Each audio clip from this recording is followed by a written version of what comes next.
Olá, o meu nome é André Mascarenhas e vou falar-vos acerca da abordagem ao doente com icterícia. Este tema é extremamente relevante, é um tema A e acaba por se intercalar com muitas das outras aulas que vocês têm que estudar para a PNA. Mais do que uma aula de patologias, é uma aula de perceber a fisiologia e fisiopatologia por trás da icterícia e de saber abordar um doente com icterícia de novo. É assim o principal ponto desta aula que vocês têm que aprender.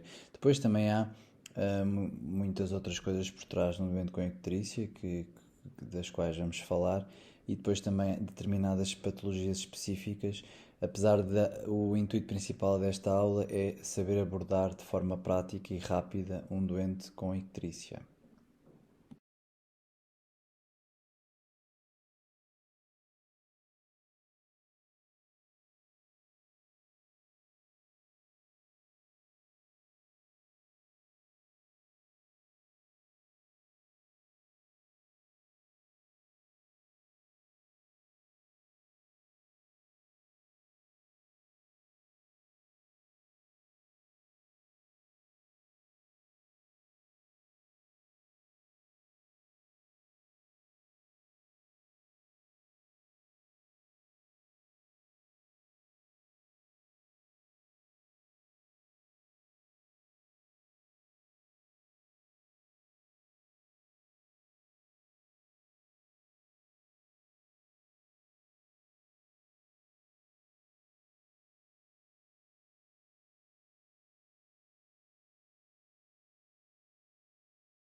Nesta aula vamos então falar acerca do metabolismo da bilirrubina e daí partir para a fisiologia associada à conjugação da mesma, para depois percebermos as hiperbilirrubinémias isoladas. Depois, o grosso da aula, vamos falar acerca de situações clínicas relacionadas com a hiperbilirrubinemia associada à alteração de outras provas hepáticas, porque temos, no fundo, três grandes situações clínicas nesta aula: a hiperbilirrubinemia isolada, a hiperbilirrubinemia associada à alteração das provas hepáticas de padrão hepatossolar e a hiperbilirrubinemia associada à alteração das provas hepáticas de padrão colestático. Depois vamos ter um slide sobre a abordagem prática de uma icterícia e dois casos clínicos. Esta aula ainda não foi muito perguntada, mas, no entanto, conceitos associados à mesma já foram e vão continuar a ser extensamente perguntados. Deixei aqui as quatro principais aulas relacionadas com a abordagem da icterícia. As duas primeiras são, de longe, as mais diretamente ligadas, não é? É impossível falar de uma cirrose sem perceber porque é que aqueles doentes têm icterícia e perceber as alterações das provas hepáticas associadas à mesma e uma patologia da vesícula biliar e das veias biliares, muitas vezes cursa com icterícia e é um diagnóstico diferencial que se tem que ter sempre à cabeça, é que aquela icterícia pode ser obstrutiva e, portanto, pode ser uma patologia da via biliar. Depois estas outras duas aulas também vão ser referidas a certa altura.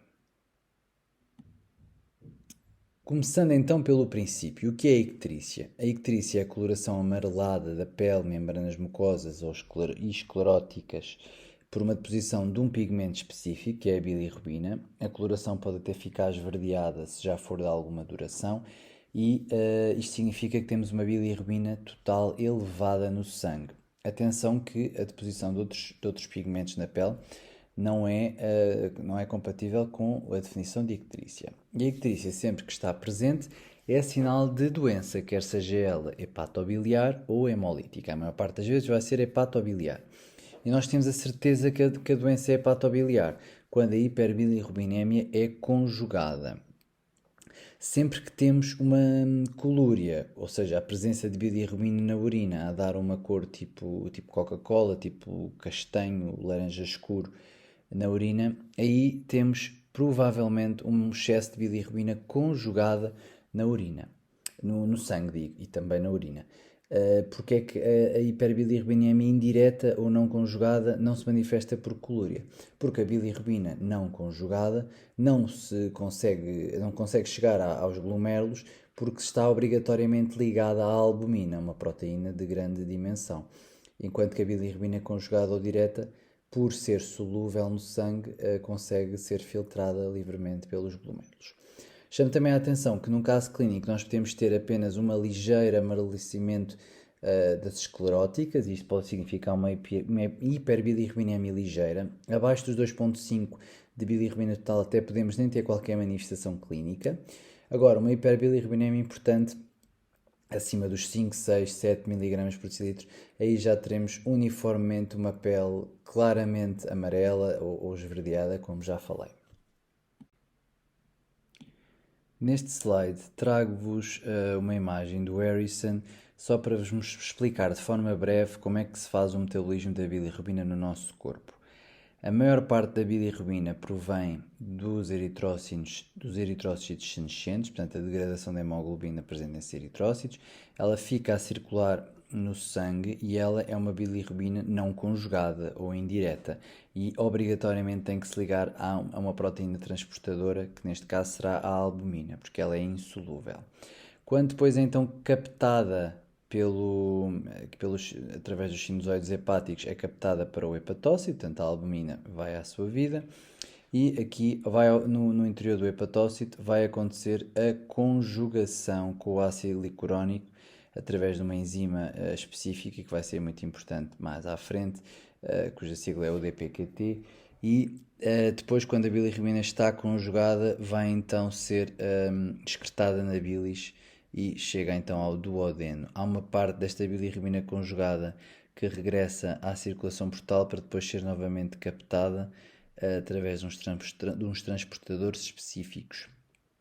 Esta bilirrubina conjugada, quando depois chega ao ileão distal e cólon, grande maioria dela vai ser excretada nas fezes, mas uma parte, depois da hidrólise, a bilirrubina não conjugada é reconjugada, portanto volta ao hepatócito e é reconjugada para depois ser novamente excretada e, portanto, isto chama-se a circulação enterohepática biliar.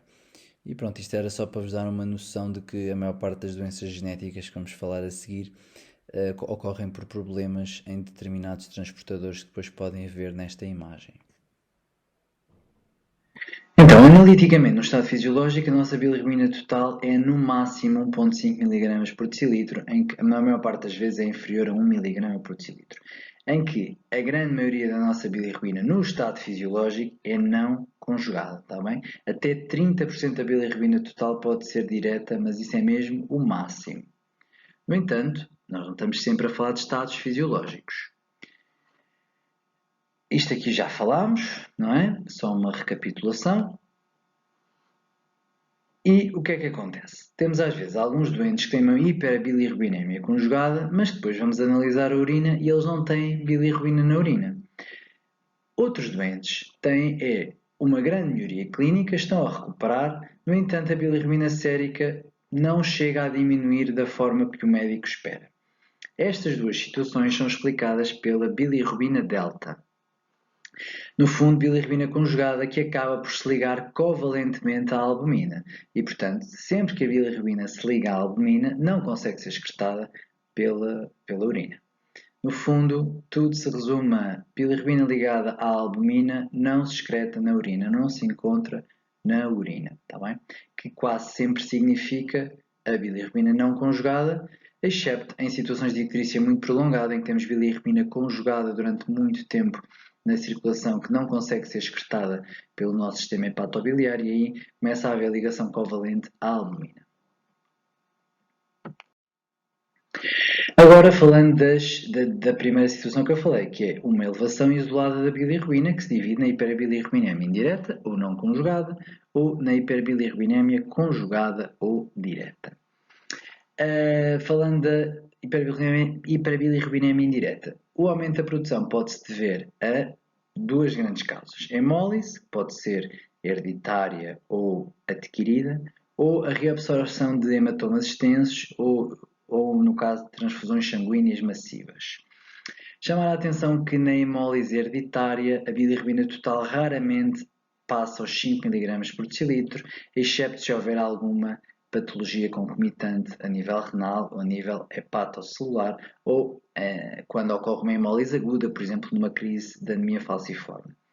Estes doentes, especialmente os que têm hemólise hereditária, têm uma maior incidência de cálculos biliares pigmentares e, portanto, pensar sempre em coletocolítíase quando eles têm uma crise de hiperbilirrubinemia, porque pode haver sempre essa patologia em cima da hemólise crónica do doente.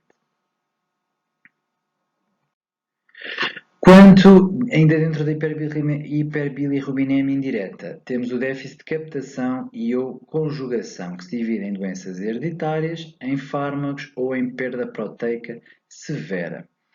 Dentro das doenças hereditárias, temos o diagnóstico diferencial entre o síndrome de Crigler-Najjar 1, 2 e o síndrome de Gilbert.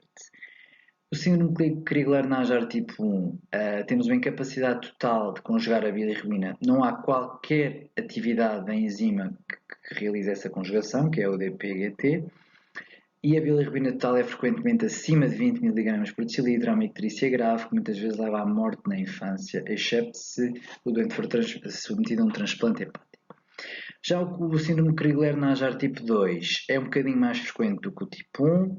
Temos alguma atividade desta enzima, apesar de atividade muito reduzida. A bilirrubina total normalmente está entre os 6 e os 25 mg por decilitro e os doentes chegam à vida adulta, apesar de estarem também muito suscetíveis a kernicterus. Finalmente, o síndrome de Gilbert é francamente mais frequente, pode afetar até 7% da população mundial. Temos uma atividade de até de 35% da UDPGT. A bilirrubina total raramente está acima dos 6 mg por decilitro e temos um caso interessante de hiperbilirrubinemia flutuante, em que ela só ocorre em situações de stress, de jejum, de doença ou de consumo alcoólico. O fenobarbital, sendo o indutor da atividade da UDP-GT, acaba por diminuir a bilirrubina total nos casos em que esta enzima tem alguma atividade.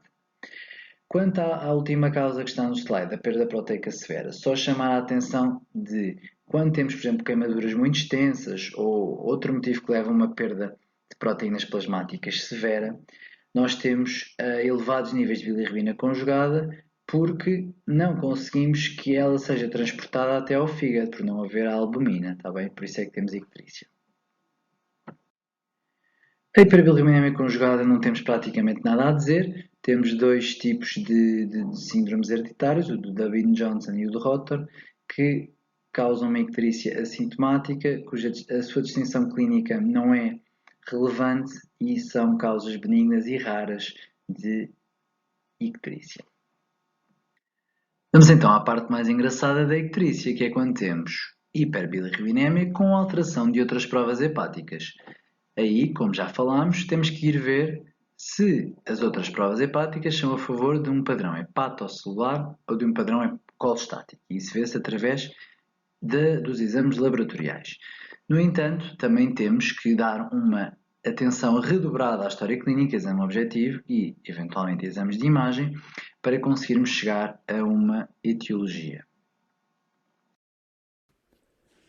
Quanto aos dados da história clínica que nos podem ajudar a perceber a etiologia da hiperbilirrubinemia, é essencial percebermos se houve algum contacto com fármacos ou químicos, especialmente com uma duração relativamente curta, há poucos dias, semanas, mas deve-se sempre perguntar toda a medicação habitual e o contacto com químicos prévio. Deve-se perguntar o consumo de drogas, disposições parentéricas, a atividade sexual, no mais para pensar numa hepatite vírica, perguntar sobre viagens recentes, exposição ocupacional, consumo de álcool e, muito importante, também é perceber se aquela icterícia é uma icterícia verdadeiramente aguda ou se já está presente há algum tempo. Não há propriamente um critério de aguda versus crónica, e muitas vezes os doentes vão dizer que a icterícia apareceu há poucos dias, quando podia já estar presente há uma semana, duas, três. É difícil de verificar, especialmente doentes que vivam sozinhos ou que não têm muito contacto com pessoas. Aqui dois dados importantes que gostava de vos dizer é que se na vossa prova tiverem uma icterícia associada a artralgias, a mialgias, assim, a sintomas constitucionais, mal-estar também, devem pensar numa hepatite vírica ou numa hepatite medicamentosa, devido a esta inflamação sistémica que acontece. Claro que não é específico destas patologias, mas faz suspeitar das mesmas, e uma icterícia associada a um quadro muito típico, que é a chamada tríade de Charcot, deve-nos fazer pensar em colangite. Portanto, tríade de Charcot, a dor abdominal no hipocôndrio direito ou no quadrante superior direito, associada a febre com calafrios, e a icterícia faz-nos pensar em colangite. Já agora relembrar também o que é a penta de Reynolds, que é esta, vai acrescentar então a hipotensão, o choque e a alteração do estado de consciência. A penta de Reynolds já estaremos perante uma colangite aguda severa. Ainda quanto à história clínica, procurar adenopatias, as mais tradicionais, o sinal de Rozier e o nódulo Sister Mary Joseph, que nos fazem pensar numa neoplasia abdominal associada como causa desta icterícia. Procurar estigmas de doença hepática crónica para pensar numa eventual cirrose hepática. Se tivermos uma distensão venosa jugular, podemos ter uma congestão hepática a secundária a uma insuficiência cardíaca direita. E um achado clínico muito interessante é que perante uma hepatomegália dolorosa, porque a hepatomegália geralmente não é dolorosa, aí temos determinadas doenças que estão classicamente associadas, entre as quais a hepatite viral, a hepatite alcoólica, uma doença infiltrativa como uma tuberculose, ou então a chamada congestão hepática ou a cirrose cardíaca, causada por uma insuficiência cardíaca direita. Neste slide gostava só de fazer uma recapitulação que refere à aula da doença hepática crónica e cirrose, que é um estigma de doença hepática crónica versus um sinal de hipertensão portal. É algo que eu tive muitas dúvidas enquanto estudava e só mais recentemente na prática clínica claramente já consegui ter isso bem assente. Não é tanto saberem isto de cor, eu acho que é importante perceberem para também saberem como é que na prática clínica isto vos ajuda. Acho que o mais fácil de perceber é um sinal de hipertensão portal. Portanto, hipertensão portal implica por base uma cirrose hepática. Há outras causas para a hipertensão portal, mas a principal é a cirrose hepática.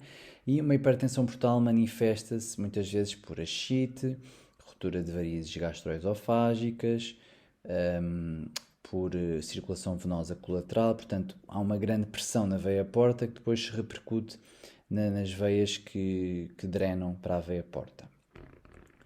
Depois, um estigma, doença hepática crónica, pode ser um sinal de hipertensão portal. Por exemplo, uma ascite também acaba por ser um estigma, não é? Doença hepática crónica. Nós olhamos para um doente com ascite e temos logo aquele estigma de provavelmente ele tem uma cirrose ou uma doença hepática crónica avançada.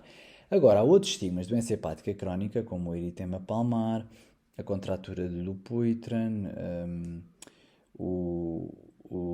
a ginecomastia, que acabam por ser estigmas de doença hepática crónica, não diretamente relacionados com a hipertensão portal. Isto também acaba por variar um bocadinho com alguma bibliografia, mas só vos queria explicar que quando se fala em estigmas de doença hepática crónica, não é obrigatoriamente um doente que já tem uma hipertensão portal avançada. Há outros estigmas explicados por outros mecanismos fisiopatológicos e que também se associam a estes doentes. Tá bem? Era só esta recapitulação que eu queria fazer. E finalmente, como é que, através das análises, distinguimos um padrão hepatossolado de um padrão colestático? Acho que isto é fácil para vocês, mas vamos recapitular. As aminotransferases muito aumentadas e uma fosfatase alcalina normal sugerem um padrão hepatossolar. Chama a atenção que AST e ALT até 8 vezes o normal podem acontecer numa patologia colestática. E que, pelo contrário, haste e ALT acima de 25 vezes o normal já são sinal de doença hepatocelular aguda, está bem? Já a análise de padrão colestático é uma fosfatase alcalina e uma gama-GT muito aumentadas e uma haste e ALT normais ou até 8 vezes o normal no máximo. Depois pus ali em baixo os valores de referência da vossa prova, só para terem alguma noção. E outro conceito muito importante, que é a diferença entre uma prova hepática, o padrão hepatocelular, o padrão colestático, em termos de análise, e as provas de função hepática. Só temos duas provas de função hepática nas nossas análises de rotina, que são o tempo de protrombina e a albumina. A albumina é um parâmetro crónico, está bem? Numa disfunção hepática aguda, a albumina está normal. Numa disfunção hepática crónica, a albumina está diminuída. Isto é devido ao seu tempo de semivida ser muito maior do que o do fator 7 da coagulação, que se reflete pelo aumento do tempo de protrombina. Ou seja, um tempo de protrombina aumentado vai ser sinal de disfunção hepática aguda. Atenção que também pode ser sinal de déficit de vitamina K num contexto de icterícia prolongada em que começamos a ter má absorção das vitaminas lipossolúveis, das quais a vitamina K é um exemplo.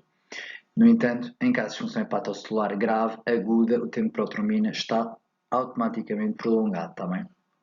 E é esta a utilidade das provas de função hepática.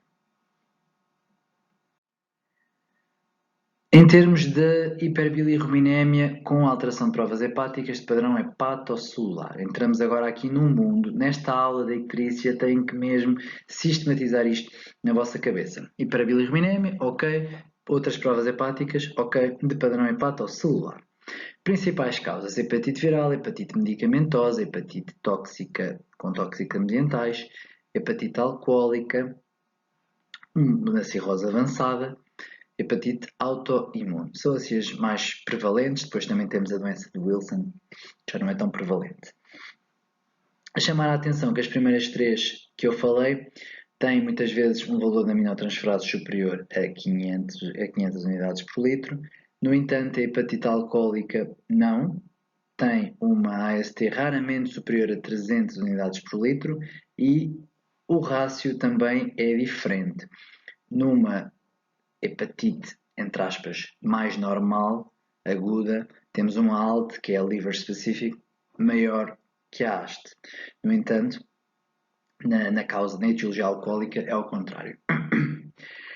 Chamar a atenção, acho que vocês também devem saber isto, na cirrose avançada, como já temos um grau tão diminuído de hepatócitos viáveis, a haste e a alta acabam por estar apenas ligeiramente elevadas ou mesmo normais. Está bem? E depois na hepatite medicamentosa, não esquecer que podemos ter sempre uma toxicidade previsível, dose dependente, ou uma toxicidade idiosincrática, que não é dose dependente e ocorre numa minoria. Finalmente, passando para a hiperbilirrubinemia com alteração de outras provas hepáticas de padrão colestático. Temos que distinguir se esse padrão colestático se traduz numa colestase intrahepática ou extrahepática. E fazemos isso especialmente através de exames de imagem, está bem? Não há grande coisa, em termos analíticos não há nada que nos consiga ajudar. Em termos de história de exame objetivo, poderemos ter algumas pistas, mas os exames de imagem são a nossa primeira arma nesta distinção. E então, a ecografia é o nosso exame de primeira linha numa investigação de uma colestase. Ela é barata, é um exame barato, não tem radiação ionizante e tem uma elevada sensibilidade e especificidade para a detecção de dilatação biliar. Por curiosidade, digo-vos também que é excelente para uma primeira avaliação de uma lesão hepática focal. Claro que as grandes limitações é que raramente vai identificar o local ou a causa da obstrução das vias biliares, caso ela exista. Em doentes obesos ou em que tenham muito gás intestinal, a qualidade da imagem não será muito boa e podemos ter falsos negativos se houver apenas uma obstrução parcial do colédoco, em casos de cirrose, ou no caso de colangite esclerosante primária pela fibrose das vias biliares e, portanto, uma menor dilatação das mesmas. Portanto, a ecografia vai-nos mostrar se existe ou não dilatação da árvore biliar. Se houver, estamos perante uma colestase extrahepática. Se não houver, estamos mais provavelmente perante uma colestase intrahepática. E a nossa abordagem de ambas as colestases é muito diferente, pois perante uma colestase intrahepática devemos passar para testes serológicos ou mesmo para biópsia hepática, enquanto que em caso de dilatação biliar, vamos ver mais à frente, mas a história é diferente e podemos passar primariamente para outros exames de imagem. E então, agora entrando mais a fundo, estamos a chegar à colestase intrahepática. Chamar a atenção que grande parte das patologias que podem dar um padrão hepatocelular, muitas vezes podem dar um padrão colestático com colestase intrahepática. Tá bem? E é frequente termos uma mistura das duas coisas na vida real. Mais uma vez temos as hepatites víricas, atenção só que os vírus que podem dar hepatite viral com padrão hepatocelular são ligeiramente diferentes do que os que podem dar também colestase intrahepática. Depois, mais uma vez, a hepatite alcoólica, a hepatite medicamentosa, aqui a chamar a atenção que na hepatite medicamentosa, com padrão colestático, podemos ter uma colestase pura, que é típica dos esteroides anabólicos e dos contraceptivos orais, ou uma hepatite colestática, está bem? Aqui a hepatite colestática já tem outras alterações à biópsia e ambas são reversíveis com a descontinuação dos fármacos. No entanto, há determinados fármacos, apesar de serem pouco frequentes, que podem dar colestase crónica e fibrose progressiva, mesmo com a suspensão do mesmo. Depois, outras causas de colestase intrahepática: a colangite biliar primária, que antigamente era chamada cirrose biliar primária, a colangite esclerosante primária, a colestase da gravidez, e depois temos outras causas que depois podem ver com calma. Chamar a atenção que a colangite esclerosante primária se faz o diagnóstico principalmente por colangiografia, em que vemos estenoses segmentares patognomónicas, está bem? Sempre giro na medicina ver coisas patognomónicas, e a colestase da gravidez resolve espontaneamente após o parto.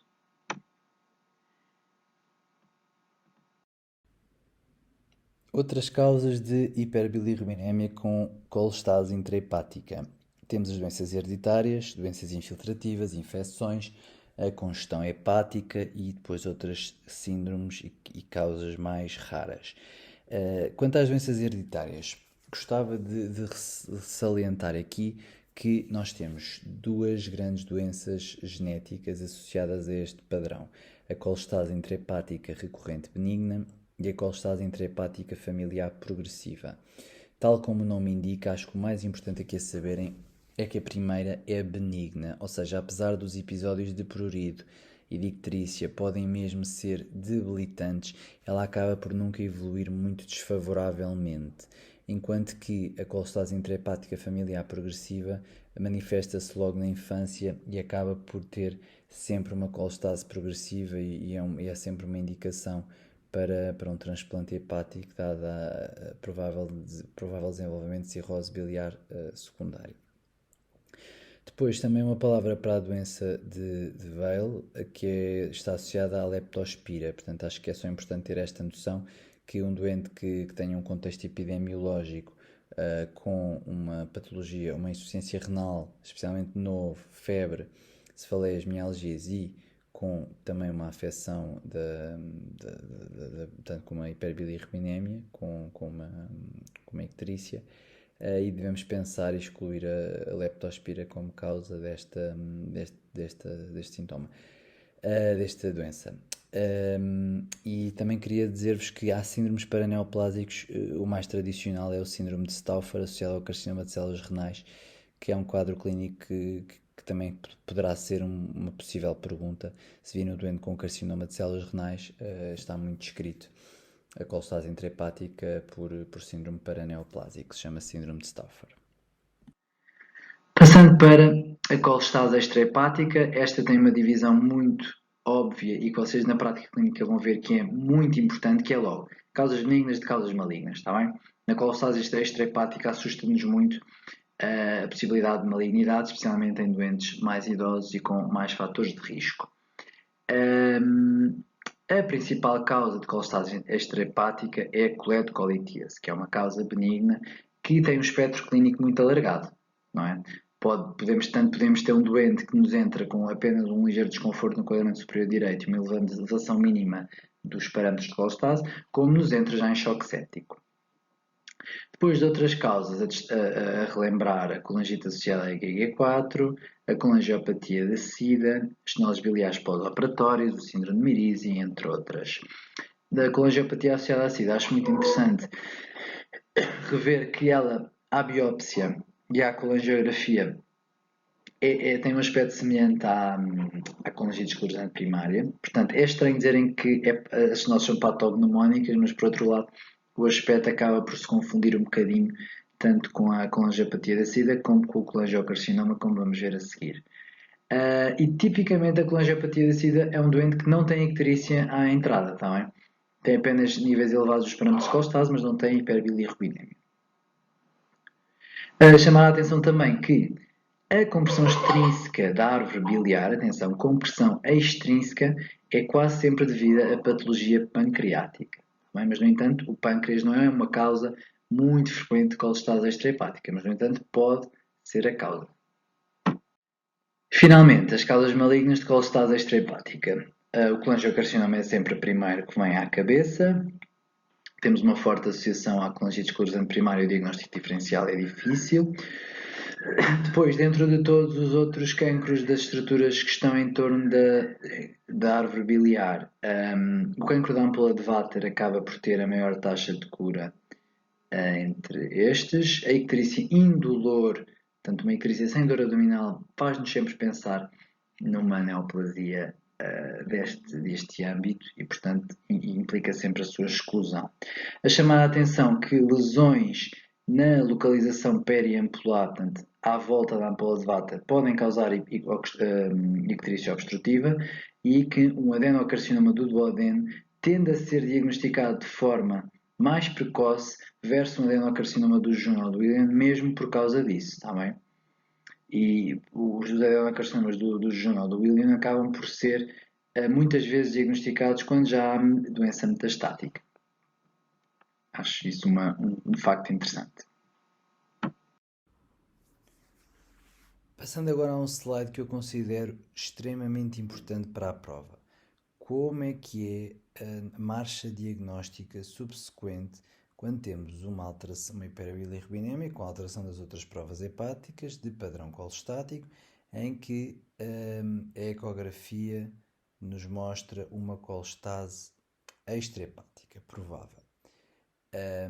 Portanto, perante uma dilatação, neste caso uma dilatação das vias biliares, nós cada vez mais não avançamos para a CPRE com o intuito diagnóstico, portanto, como método diagnóstico. A CPRE cada vez mais é para intervenções terapêuticas. Portanto, se encontrarmos coletocolitias ou se tivermos uma estenose da via biliar e pretendamos estudar e dilatar, aí sim faz sentido fazer a CPRE. Em todas as outras situações estará mais indicada a CPR-M ou a portanto a ultrassonografia endoscópica.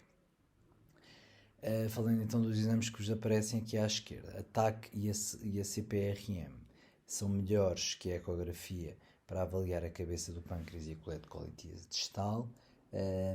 E como eu estava a dizer, a CPR-M, mais do que a TAC, porque dado que a CPR-M é mais sensível e mais específica do que a TAC, substituiu mesmo a CPRE para o diagnóstico inicial. A CPRM é muito comparável à ecografia, à ecoendoscopia ou ecografia endoscópica. Há determinadas situações que são melhor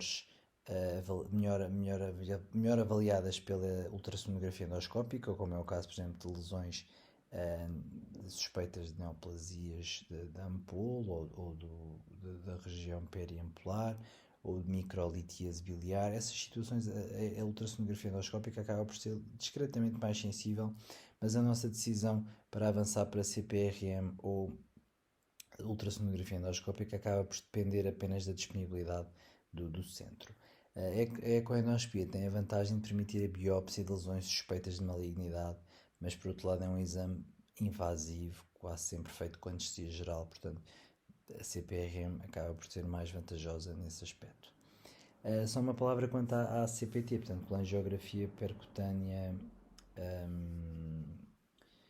ela é um exame diagnóstico, mas que também permite intervenção terapêutica. No fundo, se vos aparecer um caso de uma obstrução biliar muito proximal ou em que a anatomia gastrointestinal está alterada e provavelmente impossibilita uma CPRE, então aí devemos avançar para a colangiografia percutânea, está bem? É assim as únicas indicações em que avançamos para este exame. Finalmente, este slide do Harrison resume a abordagem que devemos ter na icterícia. Queria só deixar aqui que quando tiverem um caso de icterícia em que o doente tem febre e ou dor abdominal, pensar sempre na colectocolitise, porque é a principal causa, pelo menos, de colestase extrahepática, e portanto é uma causa muito frequente de icterícia. É muito provável que saia um caso de colectocolitise, e se houver febre e ou dor abdominal, pensar sempre em complicação dessa colectocolitise, está bem? Não é apenas uma colectocolitise e isso terá algo a complicá-la. Depois, a falência hepática aguda está presente quando temos um doente que se apresenta com encefalopatia e coagulopatia e não tem nenhuma doença hepática pré-existente. Portanto, aí será uma patologia aguda que está a causar disfunção hepática de forma grave e rápida. Que esta abordagem, no fundo, é o que eu vos estive a explicar.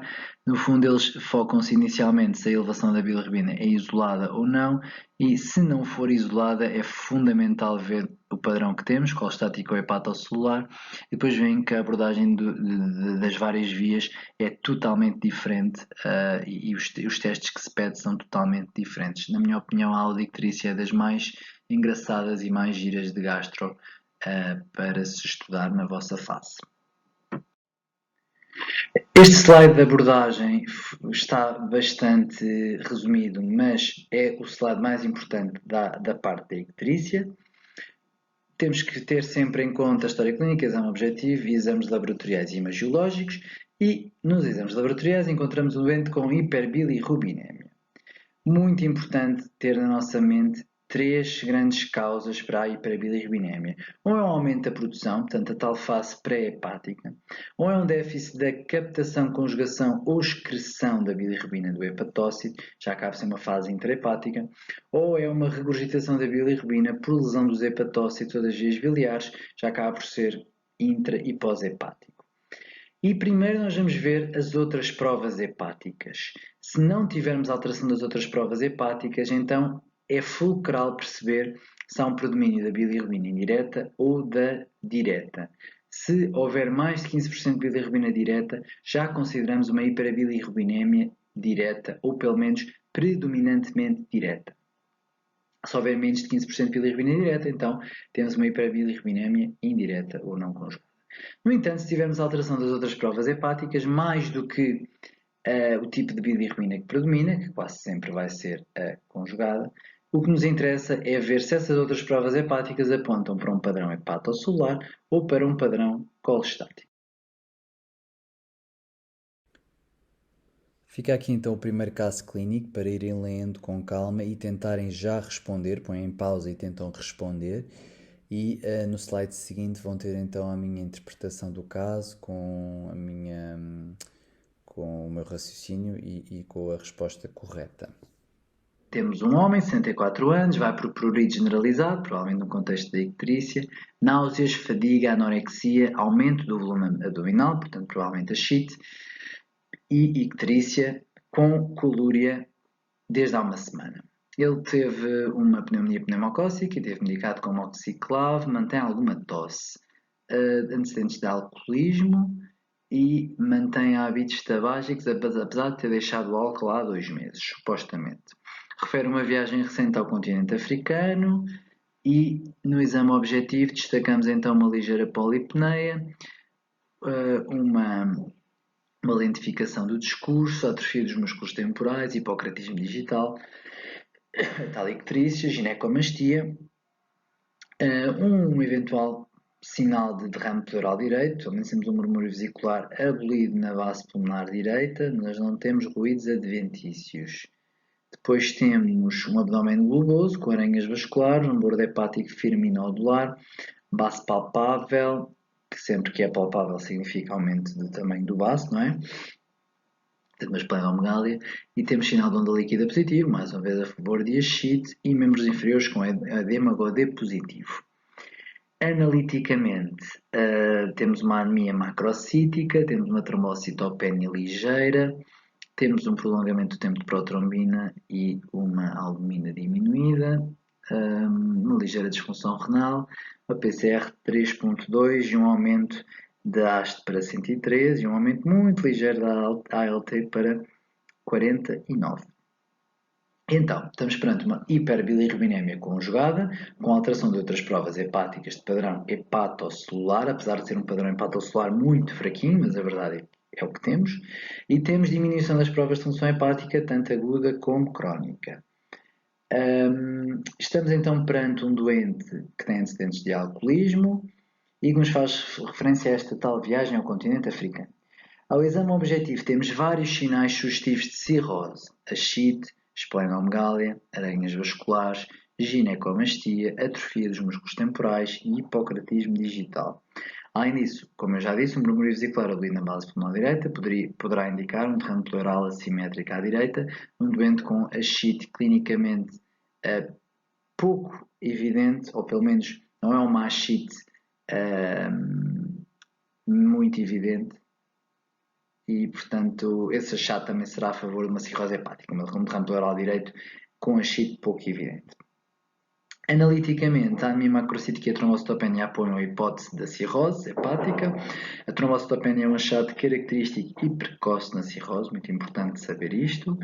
As aminotransferases, já falámos de que o rácio AST-ALT superior a 2:1 é muito sugestivo de uma etiologia alcoólica, e a elevação ligeira das aminotransferases também será compatível com o quadro de cirrose.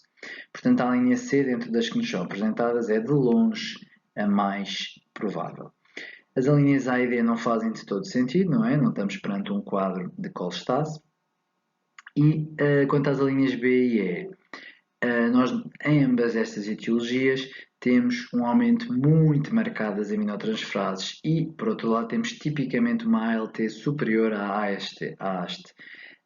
Temos até epidemiologia compatível com a hepatite A, mas a clínica e as análises não apontam para uma hepatite viral, muito menos uma hepatite viral aguda, como é a hepatite A, como sabem.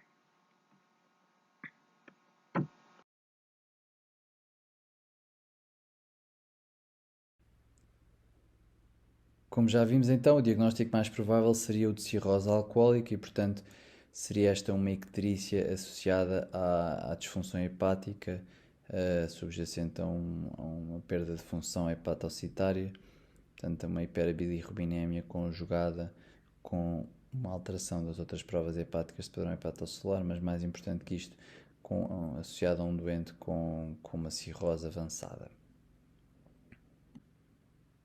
Vamos então passar ao segundo caso clínico, o mesmo plano, portanto vão ler, responder e depois ouvir e pensar de porque é que é essa a resposta correta.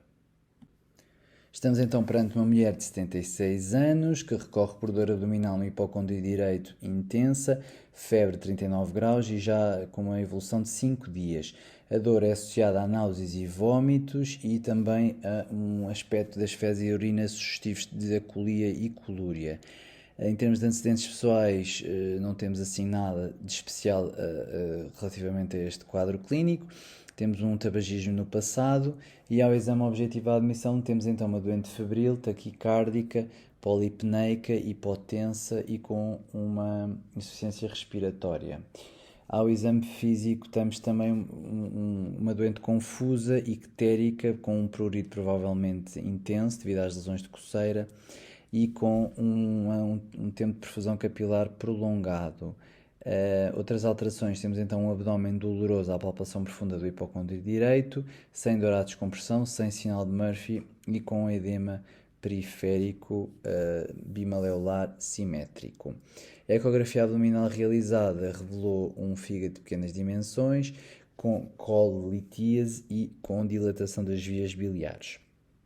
Analiticamente temos uma anemia, uma leucocitose com neutrofilia, uma leucocitose 19.900, uma trombocitose ligeira, uma função renal e uma albumina normais, uma PCR elevada, 18.2, uma alteração das provas hepáticas associada a uma hiperbilirrubinemia conjugada com um total de 9.8, alteração das provas hepáticas de padrão colestático com uma fosfatase-alcalina de 870 e uma gama-GT de 990. E perguntam-nos qual é o passo mais apropriado.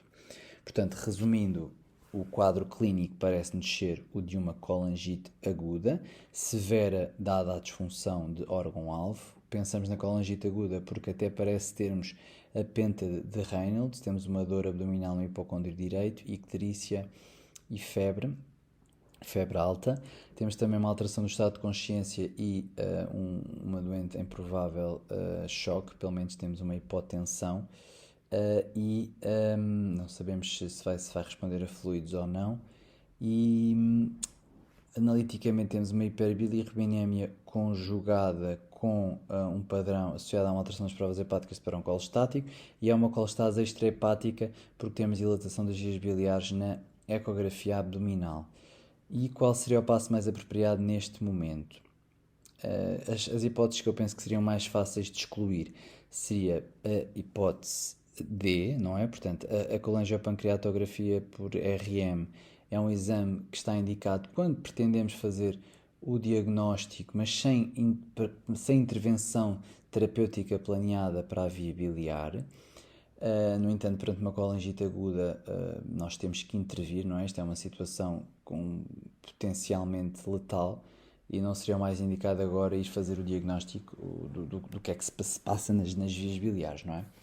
A linha E também não seria a mais correta porque não temos uma doente com critérios de falência hepática, portanto, resumindo, recapitulando, digo, não temos coagulopatia, não é? Não temos prolongamento do tempo de protrombina, apesar de termos uma alteração do estado de consciência e de aparentemente não termos doença hepática pré-existente, nós não temos falência hepática per si, não é?